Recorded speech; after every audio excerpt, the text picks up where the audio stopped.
사고 사흘째를 맞고 있는 광주 아파트 붕괴 사고 소식 알아보겠습니다. 경찰이 사고 당시 진행됐던 콘크리트 타설 작업 업체를 포함한 관련 업체 3곳에 대한 강제 수사에 착수했습니다. 현장에 나가 있는 취재 기자 연결해서 자세히 알아보겠습니다. 정인용 기자. 네, 저는 광주 아파트 붕괴 현장 앞에 나와 있습니다. 말씀하신 대로 이번 사고와 관련한 경찰 수사가 본격화하는 모습인데요. 광주경찰청 수사본부는 어제 공사 관련 협력업체들에 대해 강제 수사에 착수한 것으로 확인됐습니다. 경찰은 아파트 건설 현장에서 철근 콘크리트 공사를 하청받아 시공한 업체 3곳에 대해 어제 오후 압수수색을 한 건데요.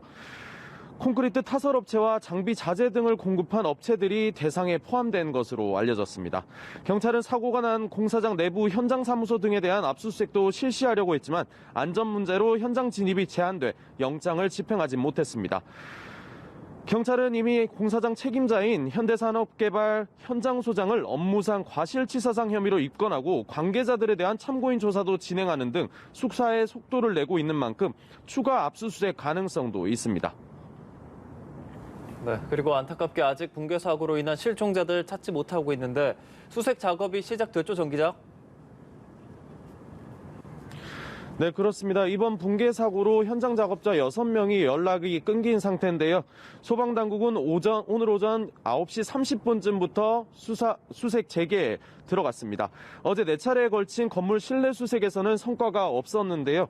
지하층부터 사고가 난 38층까지 모두 확인했지만 실종자의 흔적은 없었습니다. 이에 따라 당국은 붕괴 잔해물이 쌓여있는 외부 지상에 실종자들이 있을 것으로 보고 있지만 붕괴 우려 때문에 진입이 쉽지 않은 상황입니다. 당국은 실종자가 작업했던 곳 위주로 굴삭기를 투입해 잔해물을 제거해 나갈 예정인데요. 또 덮개 형태의 가림막과 옹벽 지지대를 설치하는 작업도 병행을 하겠다는 계획입니다. 이와 함께 추가 붕괴 우려가 제기된 타워 크레인 일부 해체 작업을 일요일까지는 완료할 방침입니다. 다만 오늘 이곳에 이따금씩 눈이 내리고 있어 전반적인 수색 작업에 악영향을 미치지 않을까 하는 우려도 나오고 있습니다. 지금까지 광주 아파트 붕괴 현장에서 연합뉴스TV 정인용입니다.